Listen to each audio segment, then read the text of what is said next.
दिल्ली विधानसभा का मानसून सत्र हमने 4 से 8 तारीख 5 दिवसीय सदन पूरा किया और कई घंटों की सदन की कार्रवाई के बाद मुझे हर्ष है कि मात्र 5 महीने के अपने कार्यकाल में हमने 3 बिल पास करवाए, जबकि यदि मैं पिछली सरकार का देखूं तो उनके 5 साल में 14 बिल हुए थे केवल। उन 14 बिलों में 5 तो जीएसटी के ही थे, 5 सैलरी के थे और एक आधा कोई और था। तो 14 बिल 5 साल में हुए और हमारे इस छोटे से कार्यकाल में हमने 3 बिल इसे पास करवाए। और सबसे अच्छी बात जो थी कि पूरा डेमोक्रेसी के साथ में हर सदस्य की इन्वॉल्वमेंट, हर सदस्य ने अपने विषय रखे। 280 के तहत ही हमारे पास में 171 जो थे लोगों ने अपनी बातचीत रखी, बिंदु रखे और 62 विषयों पे ये सारी चर्चा हुई। विपक्ष को पूरा मौका दिया। एजुकेशन बिल जो हमारा इसमें पास हुआ उसमें पूरी चर्चा हुई 4 दिन तक, उसके ऊपर घंटों की चर्चाएं रही। पूरा मौका हर सदस्य को उस पर बोलने का हुआ, सबने अपने विचार रखे और उस पर बातचीत हुई। इसी तरीके से जीएसटी के भी दोनों बिल, जिसपे कि पहले कभी जीएसटी के बिलों पे चर्चा नहीं होती थी, विपक्ष ने कहा हमें चर्चा करनी है तो हमने उस पर चर्चा करने का पूरा मौका दिया। और मुझे इस बात पे अचरज था कि जो जीएसटी के बिल स्वयं उनके समय के थे, जिस समय माननीय नेता विपक्ष खुद फाइनेंस मिनिस्टर थी, उनके समय के पास हुए केंद्र सरकार के ये जीएसटी के संशोधन बिल, जिसमें 45 संशोधन थे जो कि जीएसटी की प्रक्रिया को जनता के लिए सुलभ करने के माध्यम थे, वो वर्तमान में भी सरकार में लागू है। उन सारे संशोधनों पे सरकार काम कर रही है, चल रहा है, उनके अकॉर्डिंगली ही काम चल रहा है। और वो लगातार जिस तरीके से अनजान बनके कि हमें इसकी जानकारी दी जाए, तो ये बड़ा हास्यास्पद था। और जब चर्चा करने का मौका दिया तो पता चला उनके पास वक्ता ही नहीं थे और उन्होंने विषयों को भी इस तरीके से, मतलब विषय था ही नहीं, पॉइंट उन्होंने पढ़ दिए और उन पॉइंट्स का हमने सबका आंसर दिया, उनको विषय के भी बताया कि चलिए आपने आपके समय के संशोधनों को हम ही आपको बता देते हैं।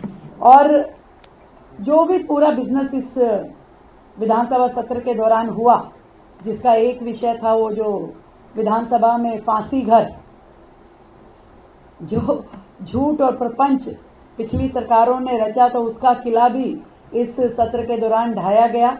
सदस्यों ने इसमें भी पूरी चर्चा की और कोई तथ्य बिना पिछली सरकारों ने जिस तरीके से जनता की भावनाओं के साथ खेला, एक प्रवृत्ति रही पिछली सरकार के मुखिया की कि जनता की भावनाओं के साथ खेलते हुए किसी भी हद तक चले जाना। और दिल्ली विधानसभा की ये बिल्डिंग जो कानून बनाने के लिए है, जो जनता दिल्ली को चलाने के लिए थी, वहां उसे फांसी घर साबित करके उन्होंने लोगों की भावनाओं के साथ जो खिलवाड़ किया, वहां पे उस पाखंड का भी अंत हुआ। ये भी एक अच्छा विषय रहा। कभी भी 280 पे इस तरह की चर्चाएं पिछली सरकार के समय में नहीं होती थी। जो भारतीय जनता पार्टी की सरकार ने डेली 1 घंटा 280 पे चर्चा होना अपने आप में एक ऐसा विषय था जिसमें सभी माननीय सदस्यों ने अपने क्षेत्र की समस्याएं वहां कही और वो सारी जितने भी विषय वहां आए थे हमने विभागों को भेज दिए हैं। उनका जवाब उन सभी माननीय सदस्यों को दिया जाएगा। एक बेहतरीन लोकतांत्रिक पद्धति का अनुपालन करते हुए दिल्ली सरकार काम कर रही है। मुझे खुशी है कि शिक्षा के इतना बड़ा बिल जो वर्षों से लंबित था, उसको इस अपने पहले ही मानसून सत्र में हमने इसे पास किया और जनता को एक बड़ा सुकून इसमें मिला है। पूरी दिल्ली भर से पेरेंट्स का धन्यवाद सरकार को मिल रहा है।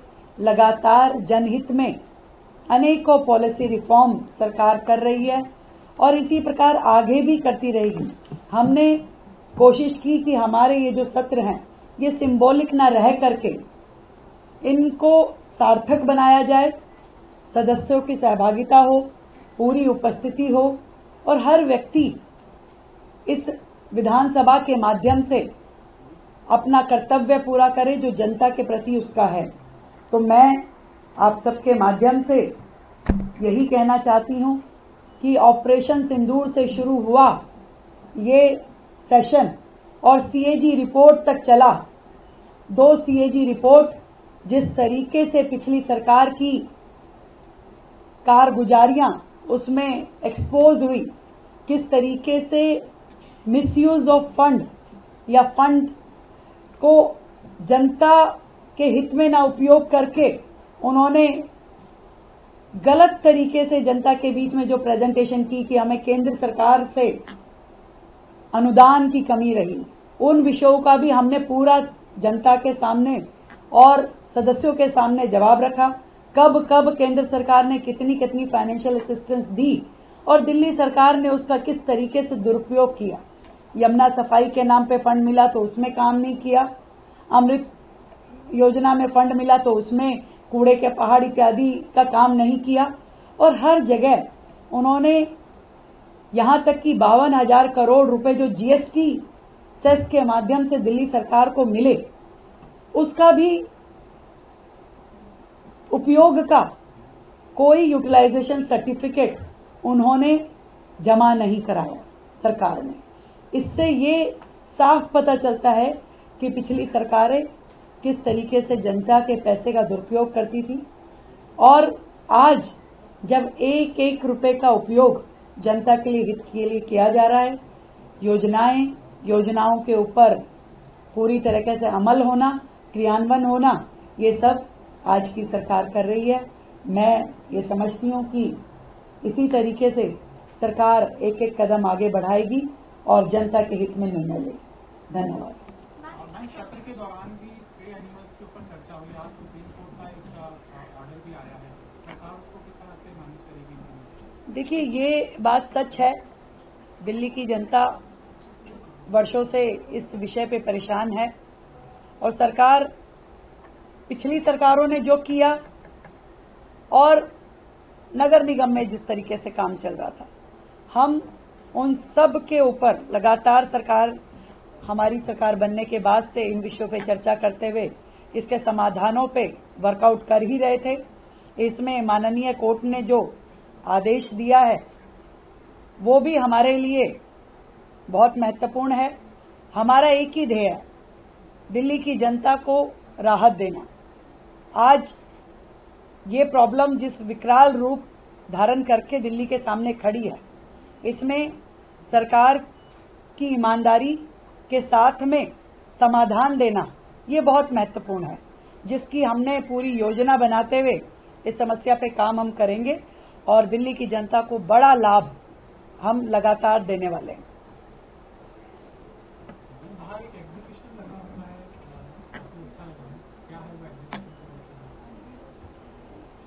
दिल्ली सरकार हर एक उत्सव को बड़े मन से मना रही है, पूरे शहर को जोड़ते हुए, हर वर्ग को जोड़ते हुए। अभी स्वतंत्रता दिवस का इतना बड़ा एक हमारा राष्ट्रीय त्योहार है।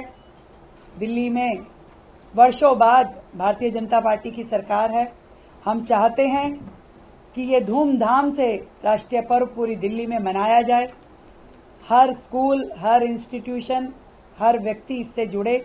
हर घर तिरंगा का एक बड़ा ड्राइव दिल्ली सरकार कर रही है और हम झंडों का जो वितरण है, 22 लाख झंडे दिल्ली सरकार द्वारा जनता में वितरित किए जा रहे हैं।